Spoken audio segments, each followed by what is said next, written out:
I'm 28 years old, working really hard as a marketing executive and dealing with a chronic illness that makes every day tough. But the hardest part of my life isn't that. It's my family. I have a younger sister, Clara, who's 25, and she's the favorite. My parents, John and Linda, absolutely adore her. As for me, I'm lucky if they even notice I'm there. Just last week, I finally got the promotion I've been working so hard for. I was excited, so I called home to share the news. Mom, guess what? I got the promotion. Oh, that's nice, dear, she replied. Did you hear Clara's boyfriend took her to that new fancy restaurant downtown? And just like that, my big moment was ignored. It's always like this. Then the big news came at a family dinner. Clara came in waving her hand around. I'm engaged. Rick proposed. Everyone was cheering, Mom was crying, and Dad opened a bottle of champagne. Meanwhile, I was trying to hide my discomfort as pain from my illness flared up. Not that anyone noticed. We need to start planning right away, Mom said excitedly. Miriam, clear your schedule. We'll need all the help we can get. I wanted to remind them about my health, but why bother? They'd just say I was being dramatic.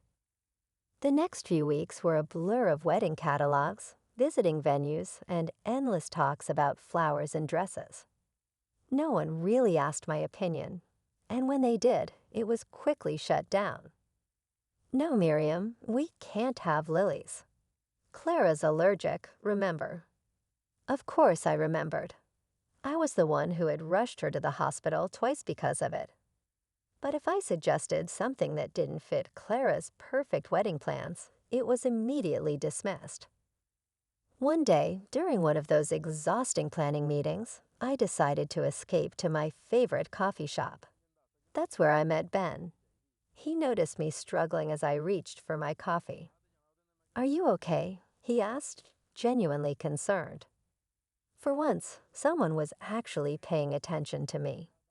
We started talking, and I found out he was a doctor. When I mentioned my illness, he didn't brush it off or change the subject. He listened. We ended up chatting for hours. Ben became my safe space in the middle of all the wedding chaos. He understood my health issues, respected my job, and actually cared about my thoughts. It was a breath of fresh air. Then came the surprise. Clara approached me one day, beaming with excitement. Miriam, I want you to be my maid of honor. I was shocked. We hardly talked outside of family events, and now she wanted me to play such a big role in her wedding. Are you sure? We're not really close, Clara.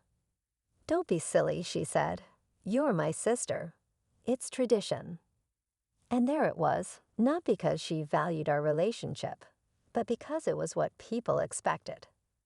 I wanted to say no to Clara's offer to be her maid of honor, to protect myself from all the stress I knew it would bring. But the look on my parents' faces told me that saying no wasn't an option. So here I am, about to take on the role of maid of honor for a sister who hardly knows me, in a wedding planned by parents who barely notice me, all while trying to keep up with my demanding job and manage my chronic illness. But at least I have Ben. Maybe things are finally looking up. Little did I know, the worst was still ahead. The big day arrived. I woke up feeling like I'd been hit by a truck, but I got out of bed anyway. I wasn't going to give anyone another reason to call me dramatic. I forced a smile as I helped Clara into her wedding dress. You look beautiful, I said, and I meant it.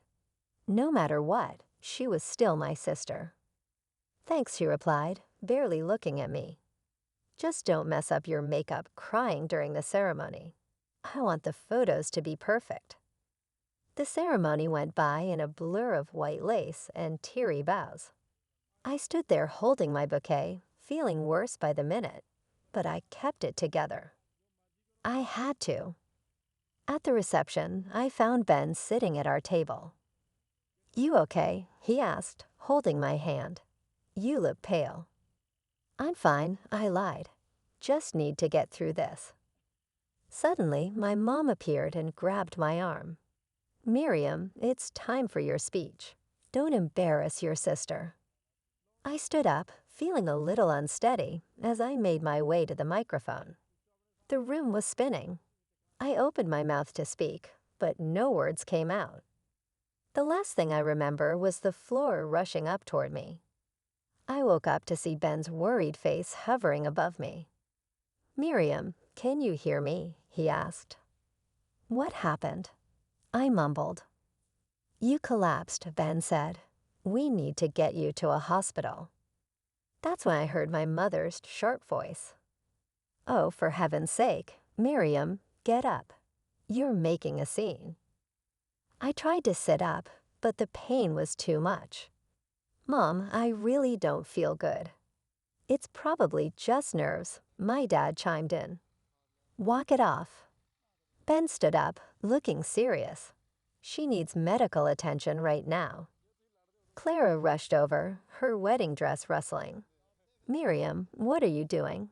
This is my wedding day." "I'm sorry," I gasped. "I didn't mean to." "You never mean to," Clara snapped. "But somehow you always manage to steal a spotlight. Can't you let me have one day?" I couldn't believe what I was hearing. "You think I planned this?" My mom stepped in. "Miriam, that's enough. We're not leaving your sister's wedding. Stop being so dramatic and get back to your seat." Ben's voice cut through the noise. "If you won't take her seriously, I'll be taking her to the hospital." "Fine," Dad said. "Take her if you have to, but don't expect us to leave the reception." As Ben helped me up, I looked at my family. They were already turning away, putting on fake smiles for the guests. Clara was back on the dance floor, laughing like nothing had happened. The drive to the hospital was a painful blur, both physically and emotionally. How could they just leave me like that? In the emergency room, doctors hurried to hook me up to machines, while Ben stayed by my side, holding my hand through it all. Finally, a doctor came over with my test results. "Miss Thompson, you're having a serious flare-up of your condition. It's a good thing you came in when you did. This could have been very dangerous if left untreated." I let out a bitter laugh. "Yeah, good thing." As the nurses got me settled into a room for overnight observation, I couldn't stop thinking about my family still at the wedding, dancing and celebrating while I was lying in a hospital bed. Ben squeezed my hand. "I'm so sorry, Miriam. You are better than that." For the first time that day, I allowed myself to cry.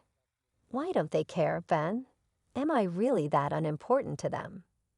He didn't have an answer, and neither did I. But as I lay there, hooked up to IVs and monitors, one thing became clear. I couldn't keep living like this.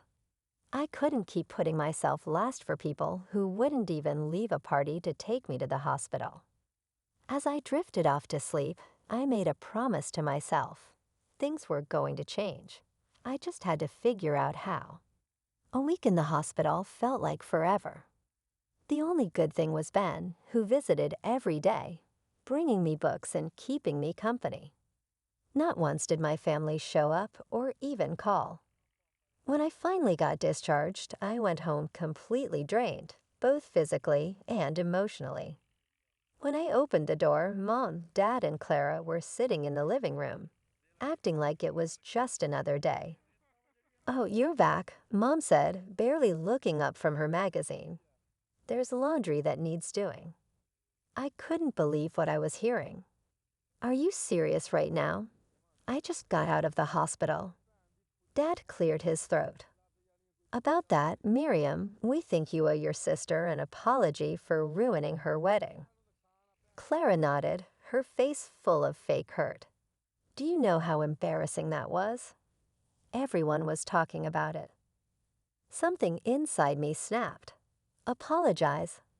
I nearly died, and you want me to apologize. "Don't be so dramatic," Mom sighed. "It's always something with you, isn't it? That was it, the final straw. I'm done, I said, my voice shaking. I'm done with all this toxicity. I'm out of here. I stormed to my room, threw some clothes into a bag, and walked out. They didn't even try to stop me. Ben was waiting outside in his car. One look at my face and he knew. "You're staying with me," he said. It wasn't a question. The next few weeks passed in a blur of doctor's appointments and work. I threw myself into my job, determined to prove that I could succeed without my family's so-called support. One day, I was going through some old papers when I found documents about a trust fund in my name. Curious, I called the bank. "I'm sorry, Miss Thompson, but that account has been almost drained," the banker said. My head was spinning. That's impossible. I've never touched it. After some digging, I discovered the ugly truth. My parents had been taking money from my trust fund for years, using it to pay for Clara's expensive lifestyle. I felt sick. Not only had they neglected me emotionally, but they had also been stealing from me. I knew I needed help, so I called a lawyer named Tom. After reviewing the documents, Tom looked serious. "This is a big deal, Miriam. Your parents could face criminal charges for this." Part of me wanted to let it go, to just walk away. But a stronger part of me was done being pushed around. "What do we do?" I asked. Tom leaned forward. "We investigate, we gather evidence, and then we make them face the consequences of what they've done." As I nodded, I felt a mix of sadness and determination. This wasn't how I imagined my life would turn out, but I knew it had to be done. For once, I was standing up for myself. That night, as Ben and I sat on his couch, I couldn't help but reflect on everything. "You okay?" Ben asked, wrapping his arm around me. "I don't know," I admitted. "I'm angry and hurt, but I also feel free. Is that strange?" He shook his head. "Not at all. You're finally putting yourself first, and that's a good thing." I leaned into him, realizing he was right. For the first time in my life, I was prioritizing my own well-being. It felt scary but right. "Whatever happens next," I said, "I'm ready." Little did I know, the storm that was about to hit my family would change everything. But this time, I wouldn't be the one suffering. This time, I would be the one in control. As the weeks turned into months, my life changed dramatically. I landed the biggest client of my career, putting me on the track for an executive position. The day I signed the contract, I thought about how my family would have brushed this off. But Ben, he threw me a surprise party. "I'm so proud of you," he said, handing me a glass of champagne. "You deserve this." Then on a quiet Sunday morning, Ben got down on one knee. "Miriam, will you marry me?" With tears in my eyes, I said yes. We decided to have a small, intimate wedding. Everything my sister's wedding wasn't. Meanwhile, Tom had been investigating my family's finances. One day, he called me into his office, looking grim.